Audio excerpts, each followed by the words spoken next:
Hello, and how are you doing? Welcome to our YouTube channel. If you're watching us for the very first time, this is Money Africa. On Money Africa, we teach you all you need to know about your money, how to make it, how to grow it, and most importantly, how to compound it sustainably. Today, we have a very interesting topic. Oh my gosh, it has been one of our most asked questions, right? So we get a lot of people ask us, Tosin, I'm a business owner, I own a small business, or I work for myself, how do I invest, right? Because a lot of people are under the impression that, investing is more practical for people that are salary earners, but that's not true.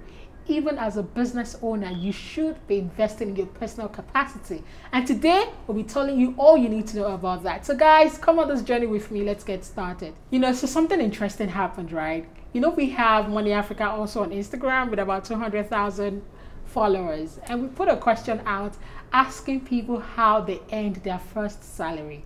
Guess how they responded? You want to know this. Guess. You'll be absolutely shocked. A couple of people said, oh, I've never earned a salary. I was curious. If you've never earned a salary, then how are you surviving? What are you doing? And I could tell where my mind was going, but I needed to confirm it. So we started sending people messages that said, oh, I've never earned a salary. I've never earned a salary. I started asking them, how come you've never earned a salary? Then it dawned on us, these were actually business owners. Business owners. So I asked, if you've never earned a salary, how are you able to then go about your daily activities, pay for rent, pay school fees, and do all these other things? Alas, they were dipping into money of the company. So before we progress about how to invest as a business owner, I want us to talk more about how your business is a separate entity from yourself. So let's look at this scenario. My name is Tosin, and I'm the founder of Money Africa. I'm a separate entity from Money Africa. Tosin earns a salary and invests in a personal capacity, and she is different from Money Africa. And all business owners need to start with that mindset. Why is this mindset important? We're going to go into all the different reasons why it's very important, but even from an entity perspective, if you keep dipping into the personal pot of your business, right? Keep dipping into the business pot, what happens is, should the case you're building this business for potential investors to, come and be a part of it and invest in your business, they won't take you seriously. Imagine them seeing invoice from, oh, you bought ice cream, or oh, you paid for a massage, or oh, you bought groceries from the store, from your business account.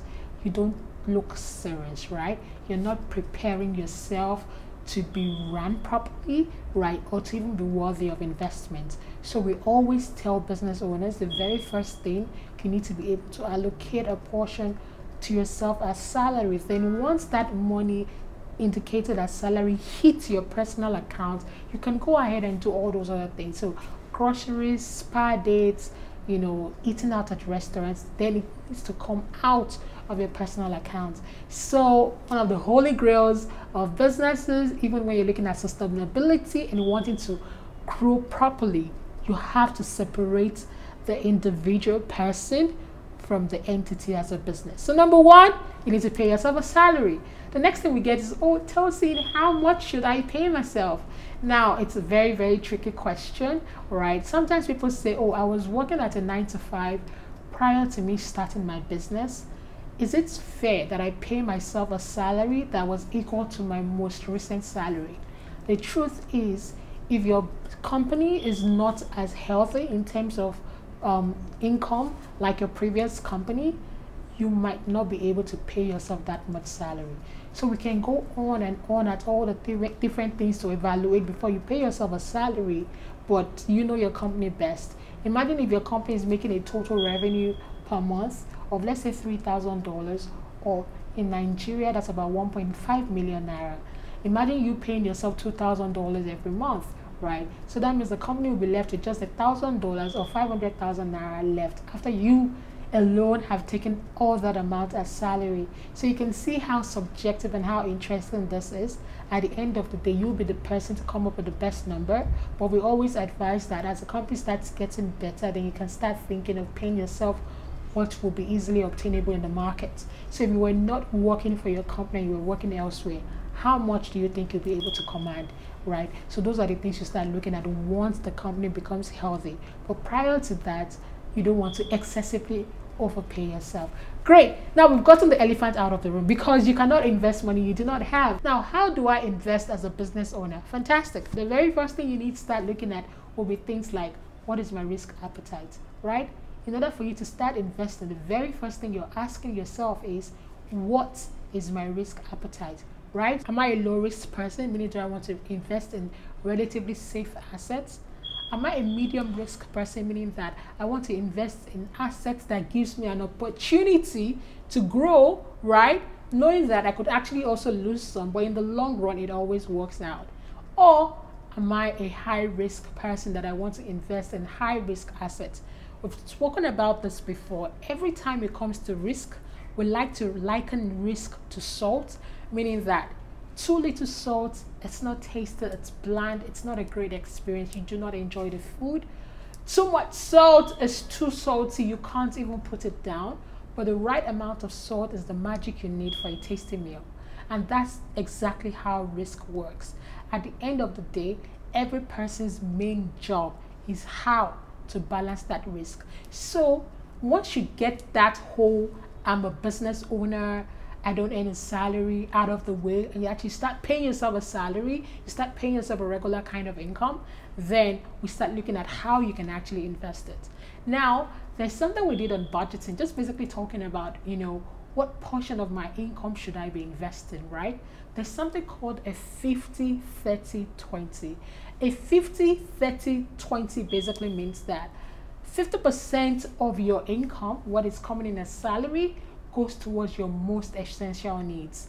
So we're talking about things like rent, we're talking about things like electricity, we're talking about things like groceries, food, we're talking about things like, if you have children, school fees, things that you need to survive.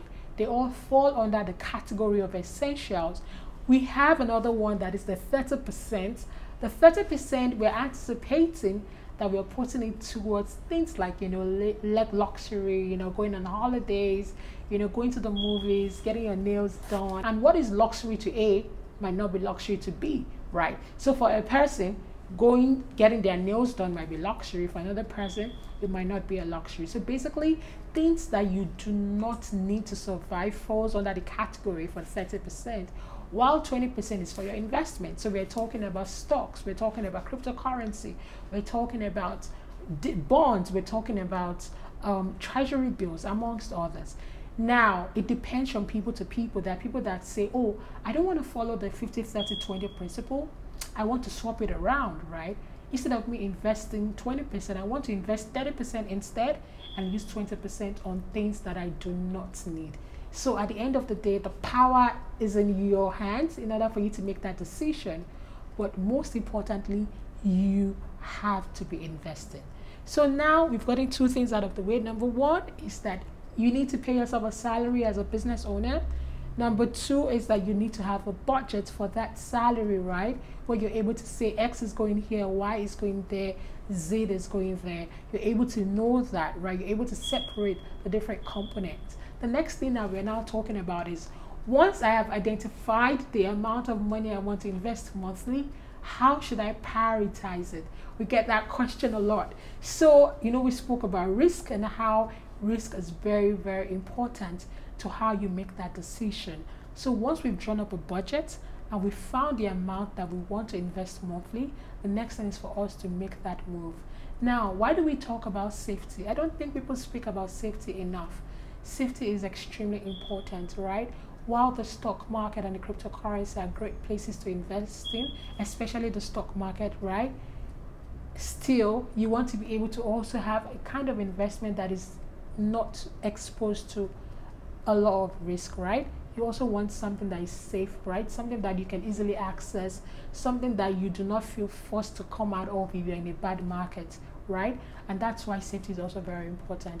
What we see is that some people sometimes put 30% of their income in safety, right? Let's bring it to real numbers, right? So it does not sound mysterious. Let's work with a magic number of 100,000 naira. So if I'm paying myself a salary of 100,000 naira every month as a business owner, how do I then go about it? So should I put about 50% or 30% on safety, right? So this could be a high yield savings asset, right? So let's say I choose to do 50%. So of that 100,000 naira that I'm investing, that I'm getting as my investment, right? I'm putting like 50,000 naira in a high yield saving asset. What else am I also putting here? You also have the choice of investing in the stock market, right? So you have choice like individual stocks. So I'm talking about companies like Amazon, like Apple, like Upstart, and all these different companies that you can actually get started and start investing in. Or you could also put that money in ETFs, right? We've spoken about ETFs a lot. It's our famous exchange traded fund. What ETF does is that it works like a cocktail, meaning that you have different stocks merged together in one unit and you get exposure to different things. The entire stock market cannot be going in the same direction, right? So you have an opportunity to have it merged in one cocktail where you can actually invest in, and that's how the ETF works. It helps you to diversify your risk of owning just an individual stock, and it also gives you exposure to different things which you might not be able to buy with limited resources, right? So it's like a best of both worlds. These are some of the things you can also invest in as a business owner. And then you also have things like cryptocurrency. Cryptocurrency is very, very volatile, right? I remember in 2008 when it went all the way to $3,000 and it only came back up in, 2018, not 2008. In 2018, Bitcoin dropped all the way to $3,000 and it only came back to about $18,000 in 2021. So you looked at that period of time of waiting, right? So it's very important that the money you're putting into this kind of investment as a business owner is not what you need for immediate consumption, right? Now, in order to bring all of this to a wrap, how do I then invest as a business owner? Number one, I pay myself a salary, which is very important. Number two, I draw up a budget, showing a budget that goes towards my needs, like my rent, my electricity, my groceries, my school fees, my insurance. I also have something going towards my non-essentials, like going out, having lunch, getting my nails done, going on spa dates, and I also have something going towards my investment. Now, for that going into my investment, I have three main categories. Number one, I have my low risk investment. Number two, I have my medium risk investment. Number three, I have my high risk investment. Now, there's something we always also get. People then say, why should I be investing in other things when I have my business? My business should be my primary investment. And I do not dispute that, but let me tell you something. A investment you're invested in could be growing at a faster rate than your business. So what happens, right? If you look at how the Bitcoin has grown over the past 10 years, right? It has grown in tens of %. Can your business grow at that same pace, right? Another reason why this is also important is diversification, right? You're not putting all your eggs in one basket. You have something in your personal capacity. You have something that's separated from your business. If for some reason, and I really hope that does not happen, the business does not survive or does not make it, all the assets that is owned by the business will be prioritized first in terms of paying back debtors, right? But if you invest in your personal capacity, if you lose that business, the debtors cannot come after the assets in your personal capacity. So it's very important that you actually have something in your personal capacity, not because you want to grow your business or run it to the ground. No, because it's important for you to diversify, for you to invest in other things as well, for you to have exposure in different markets, because the different assets are growing at different rates. So just having a piece of the different pie is also good for balancing. So with these few reasons of mine, I hope I've been able to convince you to actually invest in your personal capacity, and it's really amazing how it grows. Another reason, again, now from personal experience, where I get really encouraged to make more. So when I look at how my investment is compounding over the years and how my investment is growing, I feel encouraged to ensure that my business even grows faster so I can pay myself more salary. I can invest in my personal capacity more. Can you see how that works out together? So you can see that you're motivated, you're gingered, you're in a good place of financial independence, you're investing in your personal capacity, and you're motivated to even do more so you can actually invest more. So if you enjoyed this, do not forget to click on the subscribe button, and most importantly, share this with your loved one. Do you know that person that owns a business in your family, or even your friends, and even church members or people that you chat with on the regular, that are looking for how to make that change? Now you're also probably asking, Tosin, I've heard all these really nice things, how do I make the next step? And that is why we built our community. Money Africa is a place where we teach you all you need to know about your money. There are other people that look like you. We have thousands of subscribers on our platform that are basically saying, how can I buy my first share? How can I invest in the stock market? How can I get an ETF? How do I start investing in cryptocurrency? How do I compound over time? How do I make that move? And all of those questions are helped with when you sign up on our platform, www.themoneyafrica.com. So that way you can take that journey towards financial independence.